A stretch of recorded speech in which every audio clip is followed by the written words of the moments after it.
Bonjour à tous et bienvenue dans cette nouvelle vidéo. Aujourd'hui, on va parler de la conférence de Alex Lundberg et de Richard Wyke qui s'appelle Building a Complex Product While Scaling a Team and a Business on Laravel. Donc c'est une conférence que j'ai beaucoup aimée, une des meilleures que j'ai regardées pour le moment, qui s'intéresse beaucoup à la technique, mais également énormément au concept plus humain, c'est-à-dire comment construire une entreprise, grandir une entreprise avec Laravel et un produit SaaS. Donc la première partie de la conférence, il a parlé un petit peu du prototype qu'ils avaient avant que les deux présentateurs arrivent dans l'entreprise, qui était un prototype en Ruby qui avait été conçu par plusieurs agences web différentes et dont la qualité du coup n'était pas exceptionnelle. Et il disait que ce prototype, le fait que ça soit justement la qualité n'était pas exceptionnelle, ça leur posait des problèmes au niveau business parce qu'ils n'arrivaient pas à itérer, à améliorer le produit assez rapidement pour répondre aux besoins clients. Et donc c'était vraiment un problème. Donc ils ont décidé de faire une table rase et de recommencer avec une application Laravel. Et comme vous pouvez le voir sur cette slide, ils ont dit vraiment c'est une application Laravel, tout ce qu'il y a de plus classique. On a commencé simple et on essaye de rester au maximum simple, ce qui est un conseil que je vous conseille également de suivre ce conseil, c'est-à-dire de rester simple au maximum. D'utiliser l'écosystème Laravel, Forge, Envoyer, Laravel Collective, Laravel Homestead. Voilà, il y a plein de packages, il y a plein de choses dans Laravel, autour de Laravel qui ont été conçus, qui sont de très bonne qualité. Et donc n'hésitez pas à utiliser ce qui est déjà fourni, ne pas réinventer la roue. Donc après, ils nous ont montré un petit peu de code et en particulier les annotations. Alors ils utilisent beaucoup les annotations pour les routes et c'est vrai que c'est quelque chose que je ne connaissais pas, que je ne savais pas qu'on pouvait faire avec Laravel Collective. Donc c'est un package extérieur à Laravel, hein, c'est pas dans le core Laravel. Mais c'est vrai que c'est intéressant. Moi, j'aime bien cette approche-là parce que ça permet, comme ils le disent, de diminuer le connective load. C'est-à-dire, le développeur, quand il va lire le contrôleur, il va directement voir quelle est la route, quels sont les middleware activés, etc. Donc, c'est vraiment quelque chose que j'apprécie, moi, personnellement. C'est un petit peu comme quand je parlais des événements lors de la première conférence de la Laracon. Voilà, les événements, je trouve que ça rajoute du connective load. On est obligé d'aller chercher plusieurs endroits. Bah, les routes, c'est un peu pareil. On est obligé d'aller chercher dans les routes, dans les différents fichiers pour savoir où est la route, à quoi elle ressemble, etc. Alors que là, elle est directement dans le contrôleur, on a directement l'information. Alors sur cette screenshot, il y a par contre un truc qui me gêne un petit peu, et voilà, je le note même si eux ils ne l'ont pas dit dans la conférence, c'est les commentaires qui ne servent à rien. Par exemple, le return illuminate view, si on regarde la fonction, on voit qu'il y a un return view. Qu'est-ce que vous voulez que ça soit, qu'il soit retourné? C'est forcément une vue qui a été retournée. Par exemple, on a le package app HTTP controllers aussi dans le commentaire initial, où je suis sûr qu'il y a un namespace app HTTP controller juste au-dessus. Donc voilà, classe support controller, alors que juste en dessous en PHP on a marqué classe support controller. Voilà, c'est ce genre de commentaires qui moi m'horripile un petit peu. Je me dis à quoi ça sert de rajouter 6 lignes dans cette classe qui ne servent strictement à rien à part ajouter du bruit visuel. On va lire cette ligne-là, elle ne nous apportera aucune information que l'on n'a pas déjà. Et donc voilà, donc je vous encourage aussi à réduire un petit peu ce genre de commentaires qui n'apportent aucune valeur, on va dire, à notre code. Donc ensuite, ils vont parler un petit peu du multi-tenancy. Alors le multi-tenancy, pour ceux qui ne connaissent pas, c'est quelque chose qui permet d'avoir une application, généralement des applications SaaS, on a plusieurs clients. Et chaque client a ses factures, chaque client a ses utilisateurs, par exemple, chaque client a ses projets, enfin ça peut être tout et n'importe quoi. Là, ils travaillent sur un produit qui est à destination des agriculteurs, donc chaque ferme a sans doute des produits, des ventes, des achats, etc. Et donc, ils ont expliqué comment ils géraient le multi-tenancy et ils ont dit qu'ils le géraient, on va dire, manuellement, avec Laravel, classiquement, sans aucun problème. Ils avaient conçu cette architecture en une journée, il y a 4 ans, et c'est toujours la même qui est en ligne, toujours le même code, et ça fonctionne toujours aussi bien. Donc pour le début, ils commencent par mettre un petit F au début de chaque URL qui va représenter la ferme en cours. Donc on va voir F dashboard pour qu'on puisse utiliser n'importe quelle ferme, pour qu'on puisse visiter n'importe quelle ferme. Et un middleware qui s'appelle Active Farm, qui nous ont montré, et qui est relativement simple. Il fait que quelques lignes de code, et il montre qu'avec Laravel, on peut très rapidement faire des choses très puissantes. Donc là, par exemple, ils inspectent justement le paramètre F au début, ils récupèrent la ferme en question depuis la base de données, ils vérifient que l'utilisateur peut bien accéder à cette ferme, et ensuite, ils set un Active Farm context, qui est sans doute une variable un peu globale, pour pouvoir après la réutiliser n'importe où dans les vues, dans les contrôleurs, et un peu partout dans le code. Et donc ensuite ils oublient le paramètre F qui ne sert plus à rien dans la route. Et enfin ils ont un scope également qui est qui est un scope eloquent. Donc un scope eloquent ça permet d'ajouter un where ou des order by ou n'importe quel modifier une query qui va être fait sur un modèle eloquent. Et donc dans ce scope ce qu'ils font c'est que ils vont juste faire un where in sur la colonne farm ID avec l'identifiant de la ferme qui a été récupéré on va dire depuis le paramètre F. Donc du coup, n'importe quelle requête qui est faite, elle est scopée directement à la ferme en question. Donc si on dit invoice all, ça va récupérer seulement les factures de la ferme en question. Donc ça, c'est vraiment pratique. Et ce scope, ils n'ont plus qu'à l'activer globalement à tous les modèles qui en ont besoin. Donc chacun des modèles qui en ont besoin, ils activent ce trait farm scope trait qui permet d'ajouter justement ce scope globalement. Ils ont aussi une petite override de la fonction save qui permet de setter le farm ID dès qu'ils ont besoin de sauvegarder, on va dire, un modèle. Donc ça aussi, c'est très intéressant. La seule chose que je reproche un petit peu, c'est qu'ils n'ont pas montré comment ils géraient ça au niveau de l'admin. De leur côté à eux, comment ils géraient le fait que un administrateur, lui, il peut voir toutes les fermes. Donc ça, j'ai pas trop compris, j'ai pas trop vu comment ils géraient cette partie-là, mais ça aurait été intéressant de voir comment ils désactivent ce global scope pour l'admin, ou ils désactivent ce save pour l'admin, je ne sais pas comment ils le font. Maintenant, ils ont parti après sur un problème un peu plus humain. Comment on construit une vraie équipe qui est vraiment une bonne équipe. Donc ça, c'est vraiment quelque chose qui est vraiment complexe, et c'est ce qui explique que c'est quasiment la chose la plus complexe dans un projet, on va dire. Donc il faut attirer des talents, bien sûr, des gens qui sont doués, qui savent bien développer, mais surtout ils insistent sur le fait qu'il faut des gens qui communiquent avec les mêmes valeurs que l'entreprise. Il ne faut pas quelqu'un qui soit totalement différent. Moi, je ne vais pas dire que l'approche par exemple, si on prend quelque chose de concret en informatique, on a une approche un peu plus symphonique, un petit peu plus rigoureuse, qui est un petit peu plus architecture, un petit peu plus pattern, et on approche Laravel qui est peut-être un petit peu plus interface, joli code qui est lisible, etc. Et donc du coup, on a vraiment deux approches différentes. Je ne dis pas qu'une approche est mieux que l'autre, il peut y avoir des très bons développeurs Symfony, très bons développeurs Laravel, il n'y a aucun problème, et des très mauvais développeurs Symfony et des très mauvais développeurs Laravel de la même façon. Mais il faut bien choisir les valeurs que l'on soutient, ou que l'on pense être bonnes. Donc c'est-à-dire que si vous embauchez un très bon développeur Symfony dans une équipe qui est composée essentiellement de très bons développeurs Laravel, ça va être peut-être il va y avoir peut-être un peu de friction et quelques problèmes à ce niveau-là pour ils n'ont pas les mêmes idées de comment il faut développer. Donc vraiment choisir des bonnes personnes talentueuses, mais aussi qui respectent ou qui sont en accord avec nos valeurs de notre entreprise. Le focus client, pas mal de choses comme ça qui sont intéressantes aussi à prendre en compte. Ensuite, ils montrent un petit peu comment ils ont architecturé leur application et comment ils l'ont fait évoluer au fur et à mesure que leur application grossissait, que leur nombre de clients grossissait. Donc ils se sont éloignés un petit peu du MVC standard pour rajouter des classes domaines. Donc les classes domaines, en fait, c'est juste des classes PHP que vous pouvez utiliser dans vos contrôleurs, dans vos modèles, dans vos vues, n'importe où. Voilà, c'est juste des classes PHP. Et donc ils ont un peu extrait du code dans des classes. Voilà, c'est intéressant à le dire, même si je trouve ça un petit peu gros, un petit peu pattern, un petit peu architectural de juste dire on a créé des domain classes. Ça veut tout et rien dire une domain class. Donc bon, voilà, c'était pas très important à ce niveau-là. Et ils ont surtout insisté sur le fait qu'ils utilisaient beaucoup l'écosystème. Donc l'écosystème Laravel, mais également l'écosystème PHP et même web en général. Donc Amazon, Cloudflare, Pusher, MongoDB, voilà. Ils utilisent des gros projets, des gros services pour gérer leur application. Alors moi, je suis un petit peu différent de ça parce que moi je suis un peu dans le monde de l'open source, du libre, donc j'ai un peu de mal à m'attacher à des services tiers, mais je dois reconnaître que c'est vrai que ça fait gagner du temps et que surtout eux ils parlent beaucoup de confiance. En fait, quand ils ont dû aller voir des banques pour travailler avec eux, et les banques en voyant tous ces partenaires et en voyant comment ils utilisent ce code là, les banques ont plus confiance en leur projet parce que leur projet s'appuie sur des fondations solides. Et c'est vrai que c'est quelque chose qui n'est pas négligeable, plutôt que de recoder en interne quelque chose qui va être moins bien sans doute, s'appuyer sur les épaules de géants, ça permet d'avoir un peu plus de confiance de la part des autres partenaires, de la part des clients, de la part des banques, de la part des administrations, etc. Concernant le déploiement, avec leur montée en clients, avec le plus de clients possible, beaucoup de clients qui arrivent, ils ont dû avoir pas mal de problématiques au niveau du déploiement. C'est quelque chose qu'il faut penser, mais ils ont réussi à s'en sortir juste en utilisant Forge et Envoyer. Donc on voit que même les briques de base qu'ils utilisaient dès le début, ils ont réussi à les adapter pour le faire fonctionner avec des montées en charge un peu plus importantes. Donc en particulier, par exemple, le fait de pouvoir d'avoir des release Windows, de ne pas déployer n'importe quand, d'avoir des déploiements sans downtime, ce genre de choses qui sont importantes. Et ils ont également parlé un petit peu de sécurité, d'audit, de temps de réponse de SLA, donc c'est-à-dire il ne faut pas que l'application soit down plus de 1% du temps ou 0,1% du temps. Donc voilà. Donc il y avait pas mal de choses comme ça qu'ils ont réussi à gérer avec Laravel sans aucun problème. Donc voilà, c'est juste il faut de l'adapter, mais avec les briques qu'ils avaient choisies à la base, ils ont réussi à faire cette montée. Au niveau des performances, Laravel leur a suffi amplement. Il faut faire attention à certaines choses. Ils ont montré quelques exemples après. Ils utilisent New Relic. Donc je ne connais pas forcément, c'est assez cher. C'est vraiment orienté entreprise. C'est sur $150 par mois, quelque chose comme ça.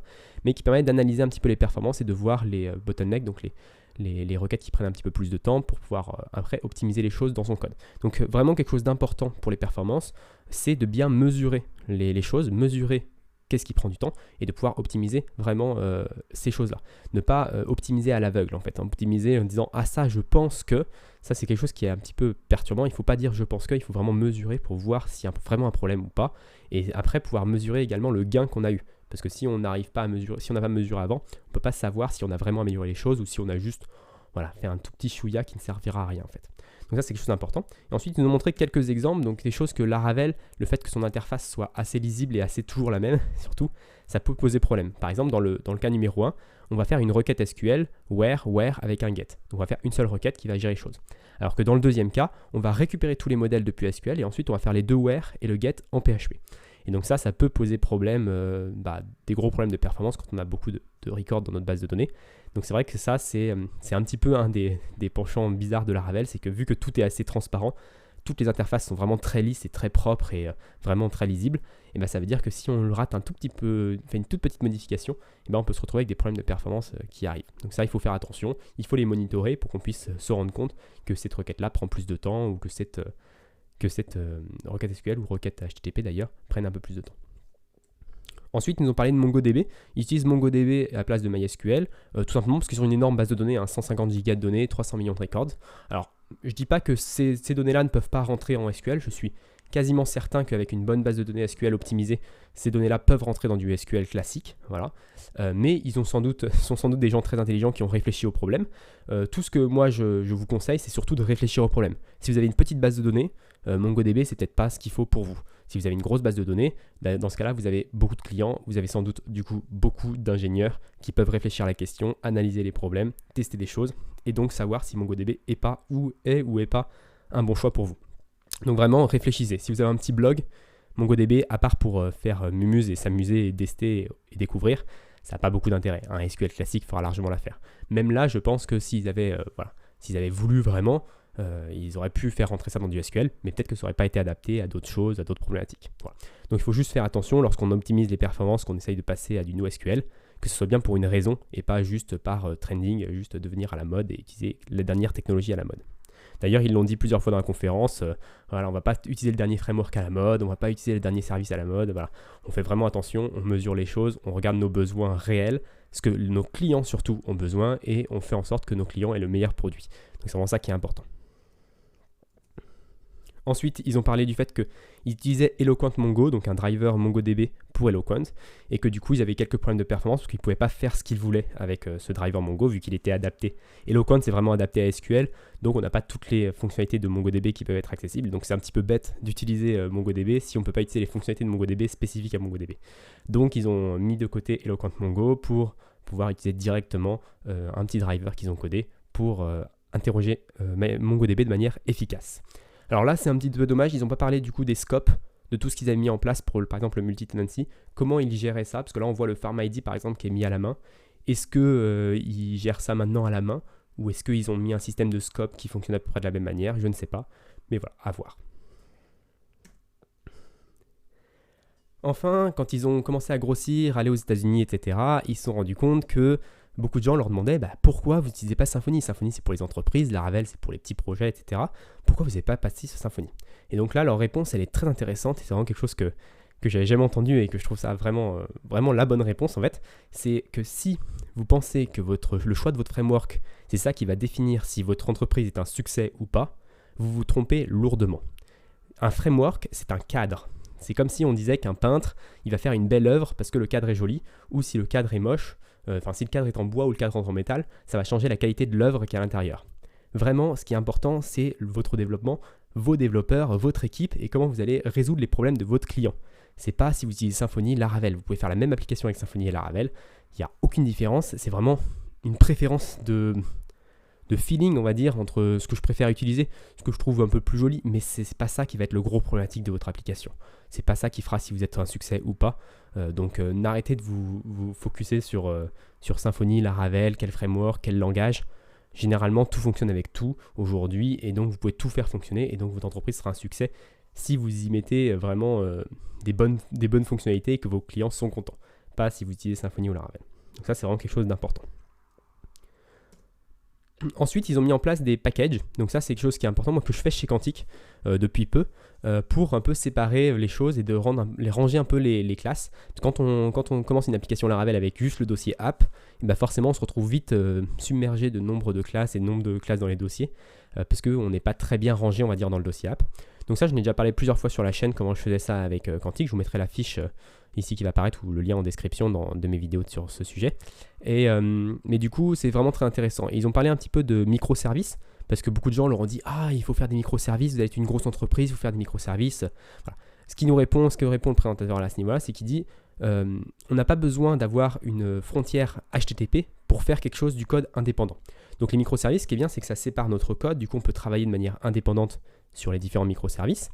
Mais on peut également travailler de manière indépendante sur différents packages PHP en fait. Donc il n'y a pas besoin de forcément rajouter des appels HTTP à des microservices qui sont déployés sur des serveurs différents.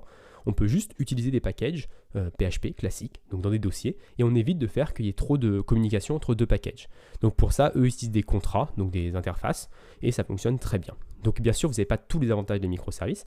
Les microservices, il y a aussi l'avantage de pouvoir scaler, de pouvoir avoir des serveurs plus gros pour des microservices qui sont plus demandés et des serveurs plus petits pour des microservices moins demandés. Mais vous avez aussi plein d'avantages d'avoir un monolithe, c'est-à-dire vous n'avez pas de problème d'HTTP, vous n'avez pas de problème de rollback, les exceptions, les erreurs HTTP, enfin, il y a plein de choses qui peuvent arriver sur les microservices qui peuvent être problématiques. Donc le monolithe, c'est vraiment très bien aussi, et je vous conseille vraiment de comment partir sur ton monolithe, à part que si vous avez une grosse équipe et que vous avez vraiment l'intérêt, c'est un petit peu comme MongoDB, il faut mesurer l'intérêt. Les avantages et les inconvénients, parce que souvent on parle beaucoup des avantages mais pas beaucoup des inconvénients. Il y en a pour les microservices, ne pas les oublier et vraiment mesurer les choses pour vérifier qu'on a bien besoin de ça, qu'on ne fait pas un mauvais choix par rapport à la mode ou à ce genre de choses.